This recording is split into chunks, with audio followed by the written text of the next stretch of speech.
সুপ্রিয় শিক্ষার্থীরা, আসসালামু আলাইকুম। আশা করি ভালো আছো, সুস্থ আছো। তো আমি এমদাদুল বাড়ি শাওন, প্রভাষক, কুমিল্লা সরকারি মহিলা কলেজ। আমি আজকে তোমাদের এইচএসসি একটি তথ্য যোগাযোগ প্রযুক্তির আইসিটি বিষয়ের উপর একটি অনলাইন ক্লাস নিতে যাচ্ছি। তো এতদিন আসলে লাইভ ক্লাস হয়েছে, ভিডিও হয়েছে, তা আজকে একটু ভিন্ন আঙ্গিকে ক্লাসটি নিব। সেটি হচ্ছে একদম সরাসরি স্লাইডের মাধ্যমে, পাওয়ার পয়েন্টের মাধ্যমে। আশা করি আমাকে দেখা যাচ্ছে, আমি একদম স্ক্রিনের উপরেই আছি। তো একটু অন্যভাবেই ক্লাসটি নেই, আশা করি খুব সহজ হবে। খুব অল্প কথার মধ্যে আমরা একটি অধ্যায়টি শেষ করব। সেটি হচ্ছে আজকে খুবই সহজ একটি অধ্যায়, সবার জন্য খুবই সহজ হবে। অলরেডি হয়তো অনেকে পারে, তারপরে আমরা একটু দেখি আসলে কিভাবে সহজভাবে পড়া যায়। তো আমরা যে অধ্যায়টি আজকে করব সেটি হচ্ছে কমিউনিকেশন সিস্টেম ও নেটওয়ার্কিং। আমাদের তথ্য যোগাযোগ প্রযুক্তি যে বইটি আছে তার দ্বিতীয় অধ্যায় কমিউনিকেশন সিস্টেম ও নেটওয়ার্কিং। তো এই অধ্যায়টি যদি আমরা করতে যাই বা পড়তে যাই, এটি আসলে দুই ভাগে আমরা ভাগ করে ফেলতে পারি। একটি হচ্ছে কমিউনিকেশন সিস্টেম, আরেকটি হচ্ছে নেটওয়ার্কিং। তো একটু মোটামুটি বড় অধ্যায়। তো বড় অধ্যায় আমি ভাগ ভাগ করে নিব। আমি এইভাবেই নিব, স্লাইডের মাধ্যমেই নিব, যাতে খুব বুঝতে সহজ হয়। তো দুটি ভাগ, একটি হচ্ছে কমিউনিকেশন সিস্টেম এবং আরেকটি হচ্ছে নেটওয়ার্কিং। তো আমি প্রথমে যেটি দিয়ে শুরু করব সেটি হচ্ছে কমিউনিকেশন সিস্টেম।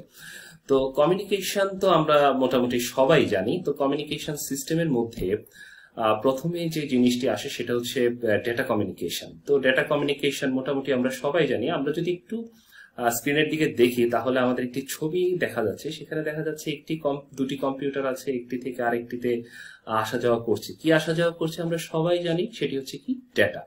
মানে হচ্ছে ডেটাটা কি হচ্ছে, কমিউনিকেট হচ্ছে। আর এই ডেটাটা কমিউনিকেট করতে হলে আমাদের যে জিনিসটা করতে হয় সেটা হচ্ছে, প্রথম যে জিনিসটা লাগে সেটা হচ্ছে একটা নেটওয়ার্ক লাগে। যেমন আমি যে ভিডিওটা আপলোড করেছি সেটি কিন্তু তোমরা যদি তোমাদের কেউ হয়তো বা মোবাইলে, কেউ হয়তো বা ল্যাপটপে, কেউ হয়তো বা ডেস্কটপে দেখছো, যদি দেখে থাকো তাহলে কিন্তু অবশ্যই একটা নেটওয়ার্ক আছে। এবং আমার যে ডেটাটা আমি দিয়েছি সেটা ইনফরমেশন আকারে হচ্ছে তোমাদের কাছে গিয়েছে, বিভিন্ন মাধ্যমে গিয়েছে। তো যে মাধ্যমটা ব্যবহার করা হচ্ছে সেটাই হচ্ছে, যে ওয়েতে যাচ্ছে বা যে নেটওয়ার্কটা ব্যবহার করা হচ্ছে সেটা হচ্ছে কম্পিউটার নেটওয়ার্ক।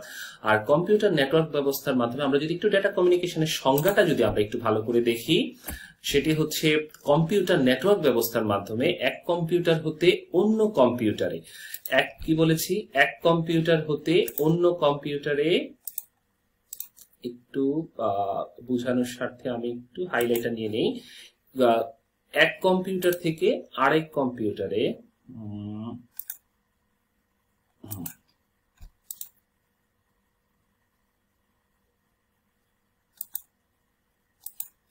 এক কম্পিউটার থেকে আরেক কম্পিউটারের মধ্যে বিভিন্ন ডেটা ও ফাইল, কি বলেছি, কম্পিউটার নেটওয়ার্ক ব্যবস্থার মাধ্যমে এক কম্পিউটার হতে অন্য কম্পিউটারে বিভিন্ন ডেটা ফাইল ইত্যাদি সহজ ও দ্রুততার সাথে যে আদান প্রদান করা হয় সেটাকেই বলা হয় হচ্ছে ডেটা কমিউনিকেশন। তো এই ডেটাটা যখন হচ্ছে কমিউনিকেট হতে যাবে তখন কিন্তু বেসিক্যালি এই ডেটা কমিউনিকেশনের কয়েকটা উপাদান লাগে। আমরা বেসিক্যালি হচ্ছে ডেটা কমিউনিকেশনের উপাদান হচ্ছে পাঁচটি। কয়টি? পাঁচটি।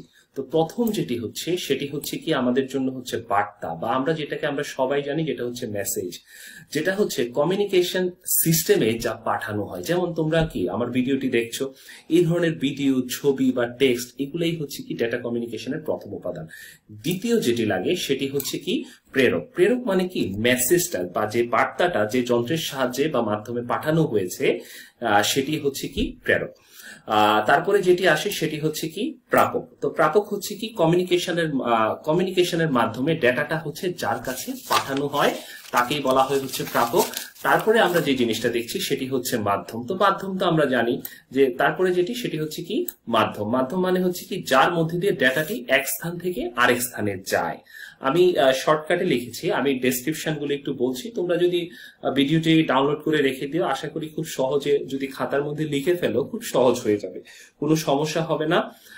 তারপরে যেটি আমি বলি সেটি হচ্ছে যে মাধ্যম যার মধ্যে দিয়ে ডেটা এক স্থান থেকে অন্য স্থানে যায়। তো এটা একটা মাধ্যমের যদি উদাহরণ বলি সেটি হচ্ছে কি ওয়াইফাই, সেটা হচ্ছে কি একটি মাধ্যম। আর সর্বশেষ যে মাধ্যম সেটি হচ্ছে কি একটি প্রোটোকল। প্রোটোকল মানে হচ্ছে কি নিয়ম নীতি, যে নিয়ম নীতিগুলো একটি ডিভাইস হচ্ছে সবসময় কি করে মেনে চলে। তো এটা হচ্ছে আমাদের হচ্ছে ডেটা কমিউনিকেশনের উপাদান।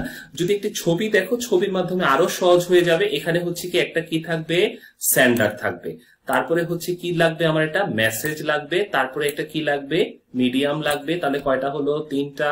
তারপরে হচ্ছে কি আমাদের একটা রিসিভার, এবং এই যে স্টেপ 1, স্টেপ 2, স্টেপ 3 এগুলা হচ্ছে কি প্রোটোকল। তাহলে আমরা জেনে গেলাম আমাদের ডেটা কমিউনিকেশনের উপাদান হচ্ছে কয়টি, 5টি। ওকে, তারপরে আমরা যে জিনিসটায় যাব সেটা হচ্ছে ডেটা ট্রান্সমিশন স্পিড, বা যেটাকে বলা হয় হচ্ছে কি ব্যান্ডউইথ। তো আমরা ডেটা ট্রান্সমিশন স্পিড যেটা একবারে সহজভাবে, আমি খুব সহজভাবে সংজ্ঞাগুলো লিখে দিয়েছি, আশা করি সংজ্ঞাগুলোতে খুব একটা কষ্ট হবে না, খুব সহজে মনে থাকবে। কি বলা আছে, প্রতি একক সময়ে এক স্থান থেকে অন্য স্থানে যে পরিমাণ ডাটা কি হয়, স্থানান্তরিত হয়, ডাটা স্থানান্তরিত হয়। মানে হচ্ছে কি প্রতি একক সময়ে এক স্থান থেকে অন্য স্থানে যে পরিমাণ ডাটা স্থানান্তরিত হয় তাকেই বলা হয় হচ্ছে ডাটা ট্রান্সমিশন স্পিড। তাকে কি বলা হয়, তাকে বলা হয় হচ্ছে ডাটা ট্রান্সমিশন, তাকে বলা হয় হচ্ছে ডেটা ট্রান্সমিশন স্পিড। তাহলে আমরা কি বললাম, প্রতি একক সময় এক স্থান থেকে অন্য স্থানে যে পরিমাণ ডেটা স্থানান্তরিত হয় তাকেই বলা হয় হচ্ছে ডেটা ট্রান্সমিশন স্পিড। নিচে এই ডেটা যে ট্রান্সমিট হয় এটাকে কিন্তু বেসিক্যালি বলা হয় হচ্ছে কি, এটাকে বলা হয় হচ্ছে ব্যান্ডউইথ। এটাকে কি বলা হয়, ব্যান্ডউইথ। আর আমরা সবাই জানি ব্যান্ডউইথের যে একক সেটাকে বলা হয় হচ্ছে বিপিএস, বা যেটাকে বলা হয় হচ্ছে বিট পার সেকেন্ড। কি বলা হয়, বিট পার সেকেন্ড। মানে হচ্ছে প্রতি সেকেন্ডে যে পরিমাণ ব্যান্ডউইথ বা যে পরিমাণ বিট, প্রতি সেকেন্ডে যে পরিমাণ বিট হচ্ছে ট্রান্সমিট হয় তাকেই বলা হয় হচ্ছে বিপিএস। এবার আমরা জানি, সবাই জানি ব্যান্ডউইথের প্রকারভেদ। ব্যান্ডউইথের প্রকারভেদ হচ্ছে কয়টি, আমরা জানি হচ্ছে 3 ধরনের ব্যান্ডউইথ আছে। প্রথম যেটি সেটি হচ্ছে ন্যারো ব্যান্ড। ন্যারো ব্যান্ড, আর প্রত্যেকটা ব্যান্ডউইথে কিন্তু একটা স্পিড আছে, যেটা হচ্ছে প্রথমে যেটা ন্যারো ব্যান্ড, ন্যারো ব্যান্ডের স্পিড হচ্ছে, আমরা জানি স্পিড হচ্ছে 45 থেকে 300, 45 থেকে 300 বিপিএস, মানে হচ্ছে বিট পার সেকেন্ড। আর এটা সবচেয়ে বড় উদাহরণ হচ্ছে ওয়াকি টকি যেটাকে বলা হয়, মানে পুলিশের কাছে যেটা থাকে সেটা হচ্ছে ন্যারো ব্যান্ডের উদাহরণ। তারপর যদি বলি ভয়েস ব্যান্ড, এটা সবচেয়ে বেশি ব্যবহার হয় হচ্ছে টেলিফোনের ক্ষেত্রে। কিসের ক্ষেত্রে ব্যবহার হয়, টেলিফোনে, এবং এটার স্পিড হচ্ছে 9600 বিট পার সেকেন্ড। আর সর্বশেষ যেটা ব্রডব্যান্ড, বর্তমানে আমরা যেটা ব্যবহার করি, যেটার স্পিড হচ্ছে 1 MBPS থেকে 1 GBPS। এটা সবচেয়ে বড় উদাহরণ হচ্ছে আমরা, আমাদের প্রায় অনেকের বাসায় আছে, যেটাকে বলা হচ্ছে আমরা ওয়াইফাই বলি, সেটাই হচ্ছে আমাদের ব্রডব্যান্ডের উদাহরণ। তো তারপরে আমরা যেটা সম্পর্কে জানবো সেটা হচ্ছে ডেটা ট্রান্সমিশন মেথড। তো ডেটা ট্রান্সমিশন জিনিসটা হচ্ছে কি, বেসিক্যালি ডেটা ট্রান্সমিশন জিনিসটা হচ্ছে যেটা হচ্ছে বিট বিন্যাসের মাধ্যমে। কিসের মাধ্যমে, বিট বিন্যাসের মাধ্যমে এক স্থান থেকে অন্য স্থানে, এক স্থান থেকে কি বললাম, কিসের মাধ্যমে, বিট বিন্যাসের মাধ্যমে এক স্থান থেকে অন্য স্থানে অথবা এক কম্পিউটার থেকে অন্য কম্পিউটারে ডেটা স্থানান্তরের প্রক্রিয়া। তাহলে কি বললাম, একদমই সহজভাবে বিট বিন্যাসের মাধ্যমে এক স্থান থেকে অন্য স্থানে অথবা এক কম্পিউটার থেকে অন্য কম্পিউটারে ডেটা স্থানান্তরের প্রক্রিয়াকেই বলা হয় হচ্ছে ডেটা ট্রান্সমিশন মেথড বা হচ্ছে পদ্ধতি। তো ডেটা ট্রান্সমিশন হচ্ছে 2 ধরনের, একটাকে বলা হয় হচ্ছে প্যারালাল ট্রান্সমিশন, আরেকটাকে বলা হয় হচ্ছে সিরিয়াল ট্রান্সমিশন। তো প্যারালাল যেটা হচ্ছে, প্যারালাল খুবই সহজ, প্রেরক একবারেই সহজ, যে প্রেরক এবং প্রাপকের মধ্যে ডেটার যে আমরা বলেছি সংজ্ঞাটা হচ্ছে কি বিট বিন্যাস, যে এই বিট বিন্যাসটা কিভাবে আদান প্রদান হবে, সমান্তরাল ভাবে। কিভাবে হবে, সমান্তরাল ভাবে যখন ডেটাটা ট্রান্সমিট হবে তখন সেটাকে বলা হয় হচ্ছে parallel transmission. Are parallel transmission একটা জিনিস একটু মনে রাখতে হবে, যে এই ট্রান্সমিশনে সাধারণত হচ্ছে বিট যেটাকে বলে 8 বিট, 16 বিট বা 32 বিট হচ্ছে ডেটা কি করতে পারে, চলাচল করতে পারে। তো এটার একটা সুবিধা যেটা হচ্ছে, যদি চিত্রটার দিকে দেখো তাহলে দেখো এখানে কিন্তু আমার কয়টা ওয়্যার আছে, 8টা। এর মানে হচ্ছে এটা দিয়ে কিন্তু অনেক বিট একসাথে কি করতে পারবে, চলাচল করতে পারবে। কিন্তু এটা কিন্তু একটা বড় অসুবিধা আছে, যেমন 8 বিট প্রত্যেকটার জন্য কিন্তু আলাদা আলাদা একটা করে কি আছে, ওয়্যার আছে। কিন্তু এটা সবচেয়ে বড় অসুবিধা, যদি দূরত্ব বেশি হয় তখন কিন্তু এই প্যারালাল ট্রান্সমিশনটা কি হয়ে যাবে, বিপদ হয়ে যাবে। কারণ আলাদা আলাদা যদি আমি ওয়্যার লাগাতে যাই তাহলে কিন্তু এটা আমার অনেক কি হবে, অনেক মূল্য সাশ্রয়ী হবে না, এটা তখন আমাদের জন্য একটু মূল্যটা বাড়িয়ে দিবে। তারপরে আমরা বললাম হচ্ছে প্যারালাল ট্রান্সমিশন। তারপরে যেটা আছে সেটাকে বলা হয় হচ্ছে সিরিয়াল ট্রান্সমিশন। সিরিয়াল ট্রান্সমিশন মানে হচ্ছে কি, এটার মধ্যে এই ট্রান্সমিশনের ডেটাটা হচ্ছে পর্যায়ক্রমে 1 বিট করে কি করে আদান প্রদান করে। কয় বিট করে করে? 1 বিট করে আদান প্রদান করে। আর যখন হচ্ছে 1 বিট করে আদান প্রদান করবে তখন কিন্তু একটু একটা জিনিস যেটা হবে সেটা হচ্ছে এটা কিন্তু একটু স্লো হয়ে যাবে। যেমন আমরা যদি নিচের চিত্রটার দিকে যদি একটু দেখি, চিত্রটার দিকে একটু ভালো করে খেয়াল করে দেখো, যেটা হচ্ছে একটা সেন্ডার আছে, আমরা যদি প্যারালালে ছাড়ি তাহলে কিন্তু এটা তখন কনভার্ট করতে হয়। কনভার্ট করে তারপরে হচ্ছে এটা একটা লাইনে হচ্ছে এটা চলে যাবে। চলে যাওয়ার পরে এটা এখানে একটা ডিভাইস বসাইতে হয় বা কনভার্টার বসাইতে হয়, যেটাকে বলা হয় হচ্ছে UART, তারপর বলা হয় হচ্ছে টি। এই UART হচ্ছে কনভার্টার বসানো হলে বসিয়ে তারপর হচ্ছে এটা ট্রান্সমিট করে সেন্ডার থেকে রিসিভারের কাছে পাঠানো হয়। তাহলে এটা একটা কস্টলি প্রসিডিওর, কারণ এখানে 1 বিট করে যখন যাবে তখন হচ্ছে কিন্তু একটা UART কনভার্টার বসাইতে হবে। আর যখন UART কনভার্টার বসানো হবে তখন কিন্তু ট্রান্সমিশনের কস্টিংটা হচ্ছে কি হয়ে যাবে, বেড়ে যাবে। আর যখন হচ্ছে দূরত্বটা বেশি হবে তখন হচ্ছে এই সিরিয়াল ট্রান্সমিশন হচ্ছে ব্যবহার করা হয়। তারপরে আমরা যেটা সম্পর্কে জানবো সেটা হচ্ছে আমাদের বিট সিনক্রোনাইজেশন, বা যেটাকে বলা হয় বেসিক্যালি হচ্ছে সিরিয়াল যে ট্রান্সমিশন আছে এটার একটা ভাগ, এটার হচ্ছে 3টা ভাগ আছে। যে আমরা যেটিতে ছিলাম সেটি হচ্ছে প্রথমেই হচ্ছে অ্যাসিনক্রোনাস ট্রান্সমিশন মেথড। তো অ্যাসিনক্রোনাস ট্রান্সমিশন মেথডে যেটি হচ্ছে আমাদের একটু ভালো করে খেয়াল করতে হবে, যেটি হচ্ছে যে ডেটা ট্রান্সমিশন মেথডে প্রেরক থেকে গ্রাহকের নিকট ক্যারেক্টার বাই ক্যারেক্টার অথবা বিট বাই বিট, কি বলেছি, ক্যারেক্টার বাই ক্যারেক্টার অথবা বিট বাই বিট হচ্ছে ডেটা কি করা হয়, ট্রান্সমিট করা হয়। তো এই ট্রান্সমিশনের ক্ষেত্রে, ট্রান্সমিট মেথডের ক্ষেত্রে যেটা হয়, প্রত্যেকটি ক্যারেক্টারের শুরুতে হচ্ছে একটি স্টার্ট বিট থাকে এবং হচ্ছে শেষে একটি অথবা দুটি হচ্ছে স্টপ বিট থাকে। এই কারণে এটাকে আবার স্টার্ট এবং স্টপ বিট ট্রান্সমিশন মেথডও কি করা হয়, বলা হয়।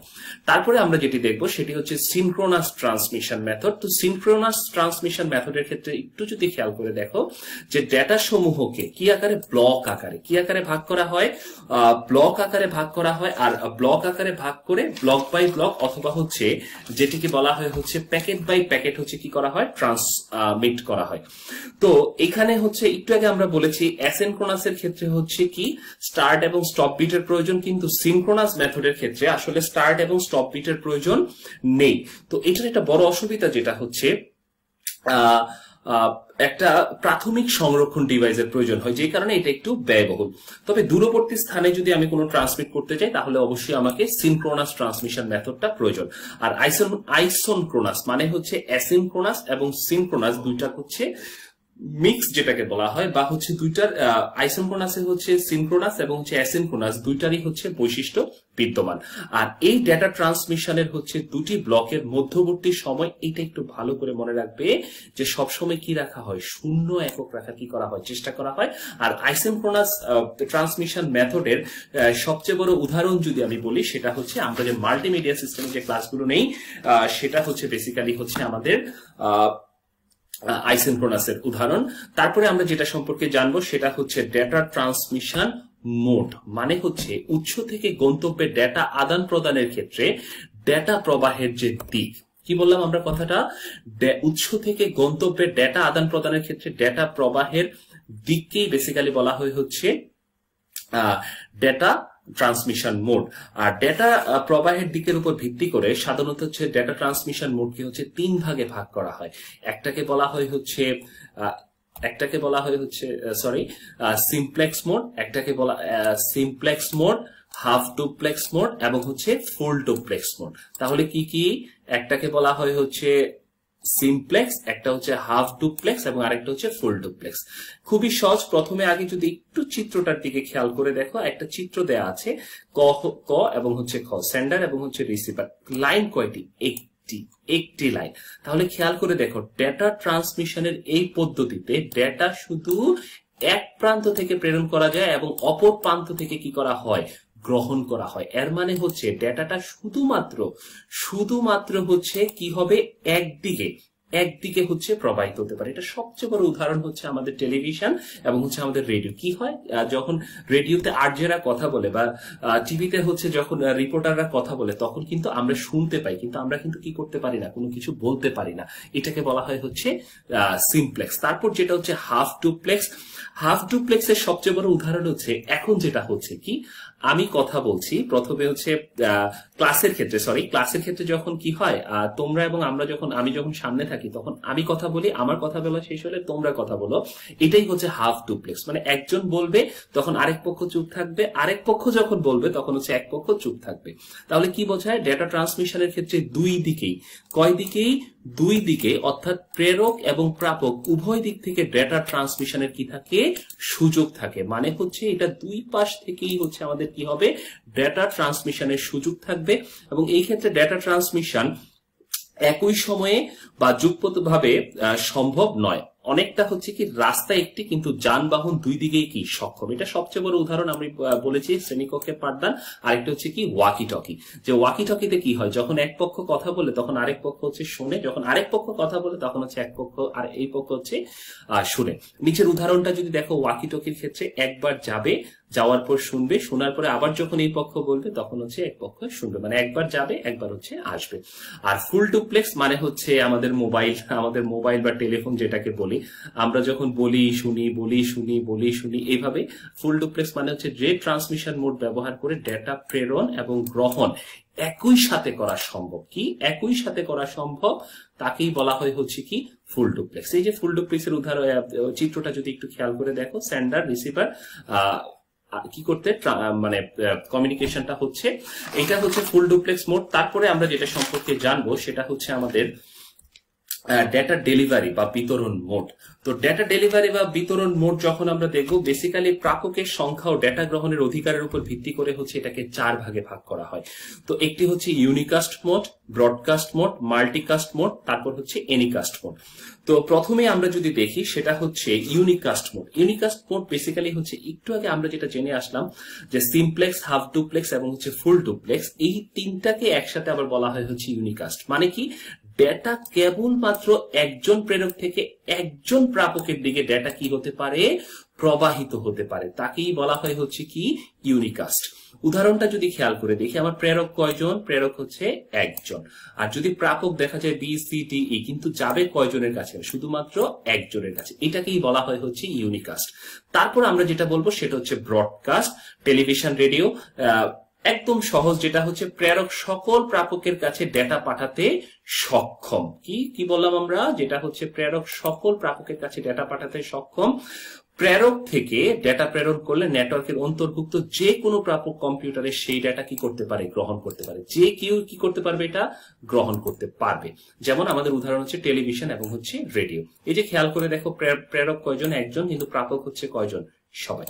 ঠিক আছে, তাহলে এটাকে বলা হয় হচ্ছে আমাদের হচ্ছে কি মোড, এটাকে বলা হয় ব্রডকাস্ট মোড। তারপর আমরা যেটা দেখবো সেটা হচ্ছে মাল্টিকাস্ট। মাল্টিকাস্ট মানে হচ্ছে এক্ষেত্রে সকল প্রাপক কম্পিউটারের ডেটা পেতে সক্ষম। কি বলেছি, সকল প্রাপক কম্পিউটার ডেটা পেতে সক্ষম, কিন্তু তারাই নির্দিষ্ট ডাটা দেখতে পারবে যাদেরকে নেটওয়ার্ক কি দেয়, অনুমতি দেয়। যেমন হচ্ছে আমি যে এই ভিডিওটি করলাম, ভিডিওটি কিন্তু দেখতে পারবে, যেহেতু আমি আমার গ্রুপে দিব, শুধুমাত্র কারা দেখতে পারবে, কুমিল্লা সরকারি মহিলা কলেজে তারাই দেখতে পারবে, বাইরের কলেজের কেউ কিন্তু এই ভিডিওটা দেখতে পারবে না। তো এটাকেই বলা হয় হচ্ছে কি সিস্টেম, মাল্টিকাস্ট। মানে হচ্ছে কম্পিউটার সকল প্রাপকই ডেটা সক্ষম, কিন্তু তারাই দেখতে পারবে যাদের হচ্ছে নেটওয়ার্ক তাদেরকে কি দেয়, অনুমতি দেয়। আর সর্বশেষ যেটা হচ্ছে এনিকাস্ট। এনিকাস্টটা হচ্ছে একটু খেয়াল করে দেখো, এই ব্যবস্থায় একটি প্রাপক থেকে সম্ভাব্য সকল প্রাপকের মধ্য থেকে টপোলজিক্যালি নিকটতম একটি মাত্র প্রাপকই হচ্ছে ডেটাটা কি গ্রহণ করতে পারবে, গ্রহণ করতে সক্ষম। এটি এক ধরনের বিশেষ ইউনিকাস্ট মোড। এটাকে আরেকটা নাম আছে, ইহাকে 1-to-1 অফ মেনি অ্যাসোসিয়েশন কি হয়ে থাকে, বলা হয়ে থাকে। তো তারপরে আমরা যেটা সম্পর্কে জানবো সেটা হচ্ছে আমাদের আজকের এই স্লাইডের সর্বশেষ, যেটাকে বলা হয় হচ্ছে ডেটা ট্রান্সমিশন মাধ্যম। তো ডেটাটা যে ট্রান্সমিট হবে, কয়টা মাধ্যমে হবে, আগে একটু সংজ্ঞাটা আমরা দেখি। ডেটা আদান প্রদানের উদ্দেশ্যে, কিসের উদ্দেশ্যে, ডেটা আদান প্রদানের উদ্দেশ্যে একাধিক ডিভাইস সমূহের মধ্যে সংযোগ স্থাপনের জন্য যে সকল উপাদান ব্যবহার করা হয় তাকেই বলা হয় কমিউনিকেশন মিডিয়াম বা হচ্ছে যেটাকে বলা হয় হচ্ছে মাধ্যম বা ডেটা ট্রান্সমিশন মাধ্যম। এই সংযোগ সমূহ সাধারণত হচ্ছে চ্যানেল নামে পরিচিত। তো এই মাধ্যম হচ্ছে দুই ধরনের, একটা হচ্ছে গাইডেড, আরেকটা হচ্ছে আনগাইডেড। গাইডেড মানে একদম সহজ সংজ্ঞা, যেটাতে হচ্ছে তার থাকবে, আর আনগাইডেড মানে যেটাতে কোনো তার থাকবে না। যে এটা যেমন হচ্ছে, এটা সবচেয়ে বড় উদাহরণ হচ্ছে টেলিফোনের কেবল তার অথবা ফাইবার অপটিক কেবল আমরা যেটাকে বলি। আমরা ইনশাল্লাহ পরের ক্লাসে হচ্ছে ফাইবার অপটিক কেবল সম্পর্কে জানবো। গাইডেড মানে হচ্ছে কি, কোনো সলিড ধাতব মাধ্যমের সাহায্যে ডেটা ট্রান্সমিশন ব্যবস্থাকেই বলা হয় হচ্ছে তার মাধ্যম বা গাইডেড মিডিয়া। সাধারণত টেলিফোনের কেবল বা তার, ফাইবার অপটিক কেবল ইত্যাদি মাধ্যমে হচ্ছে গাইডেড মিডিয়াম নামে পরিচিত। ইহাকে কি মাধ্যমও বলা হয়? তার যুক্ত। তাহলে আনগাইডেড কে কি বলা হবে? তার বিহীন। এটা সবচেয়ে বড় উদাহরণ হচ্ছে ওয়্যারলেস মিডিয়াম। কি মিডিয়াম? ওয়্যারলেস মিডিয়াম, যেটা হচ্ছে কোনো ফিজিক্যাল কানেকশন বা কেবল ব্যবহার না করে তথ্য আদান প্রদান ব্যবস্থাকেই বলা হয় হচ্ছে তারবিহীন মাধ্যম। তো এই হচ্ছে আমাদের ডেটা ট্রান্সমিশন মাধ্যম, কয়টি? গাইডেড এবং হচ্ছে আনগাইডেড। তো এই হচ্ছে আমাদের আজকের ক্লাস। তো আশা করি সবার ভালো লাগবে। আজকে হয়তো প্রথম আশা করি সামনে টেকনোলজিক্যাল একটু কিছু জিনিস হওয়ার কারণে একটু সমস্যা হয়েছে। আশা করি সামনে থেকে আর সমস্যা হবে না। তো সবাই ভালো থাকবা, সুস্থ থাকবা। আরেকটা জিনিস যেটা মনে রাখতে হবে সেটা হচ্ছে ওয়ার্ল্ড হেলথ অর্গানাইজেশনের যে নির্দেশনা আছে সেটি অবশ্যই সবাইকে মেনে চলতে হবে। এই হচ্ছে আজকের কথা। আবারও দেখা হবে। ধন্যবাদ।